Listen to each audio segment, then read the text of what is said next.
خیال تھا مر ہی جائیں گے. کراچی سے جہاز اڑا ہے پر اسلام آباد اتر نہیں سکا, مارگلا کی پہاڑیوں سے ٹکرا گئے. 1 ہفتہ نہیں ہوا اس جوڑے کی شادی کو, دونوں میاں بیوی موت کے گھاٹ اتر گئے. کیا وہ مرنا چاہتے تھے؟ نہیں. یہ کس کا فیصلہ ہے؟ اللہ کا. اب حضرت علی شیر خدا کا فرمان سنیں.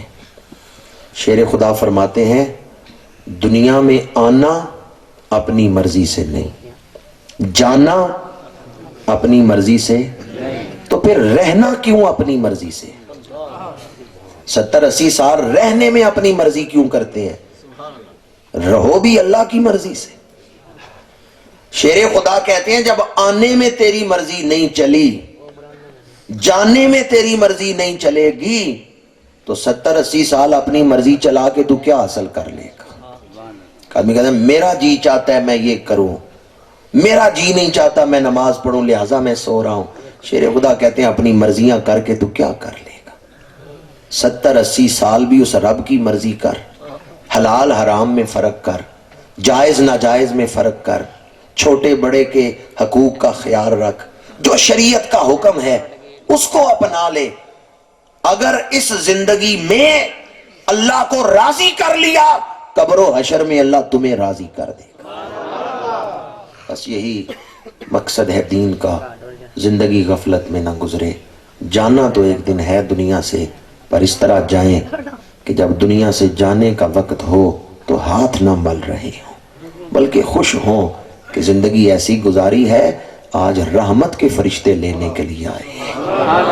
اللہ تعالیٰ شریعت کے مطابق زندگی گزارنے کی توفیق عطا فرمائے, حضور کی تعلیمات پر عمل کرنے کی توفیق عطا فرمائے. کی محمد سے وفا تو نے تو ہم تیرے ہیں, یہ جہاں چیز ہے کیا لوح و قلم. مجھے 1 گھنٹے سے زیادہ وقت ہو چکا ہے گفتگو کرتے ہوئے.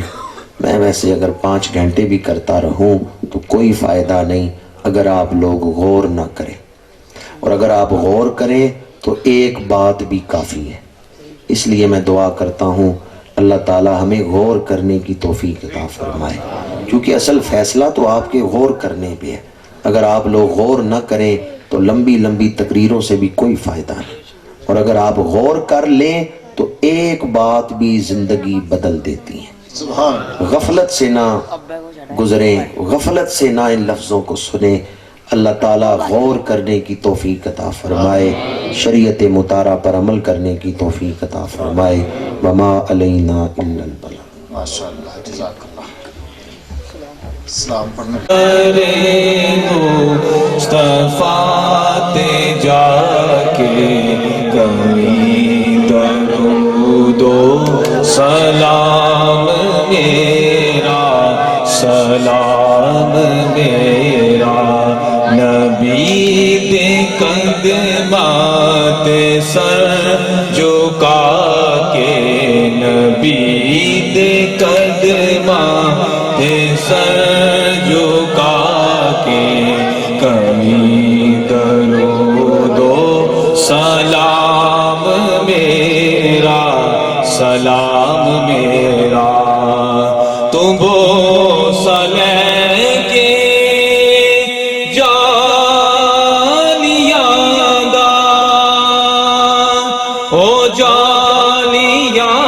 نور والیاں دا, او جالیاں نور والیاں دا, سوال کہہ کے سوالیاں دا, سوال کہہ کے سوالیاں دا, کریں درود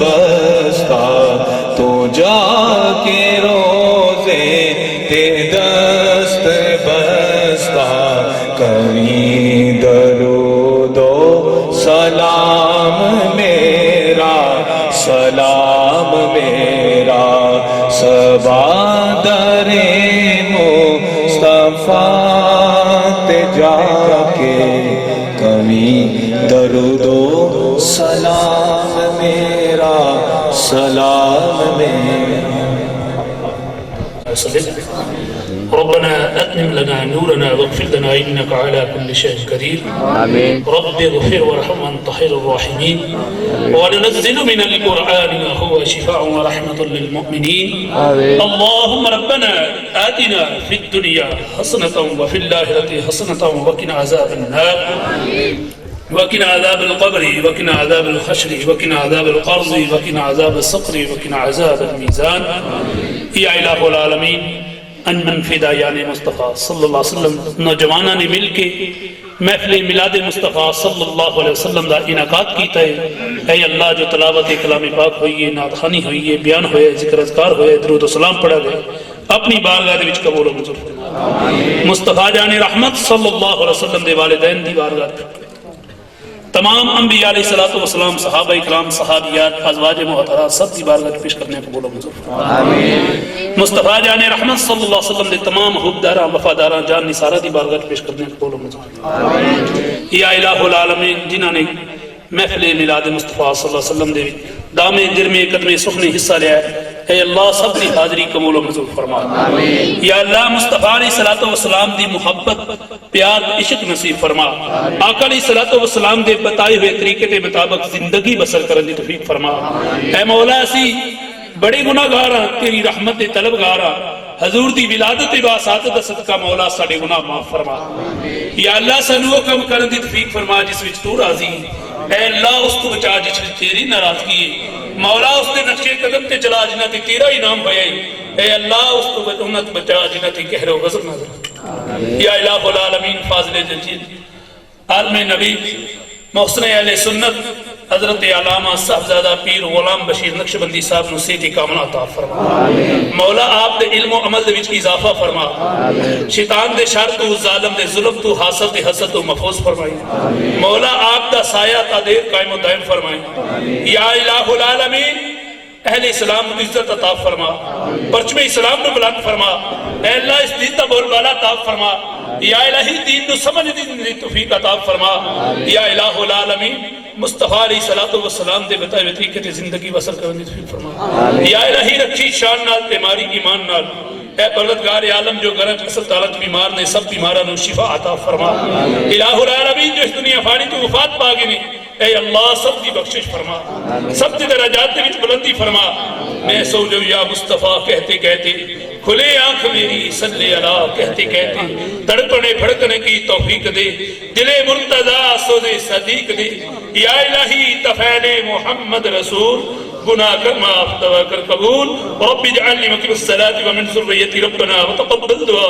ربنا اغفر لی ولوالدی وللمؤمنین یوم یقوم الحساب. وصلی اللہ تعالی علی رسولہ خیر خلقہ محمد وعلی آلہ وصحبہ وحضراتہ اجمعین.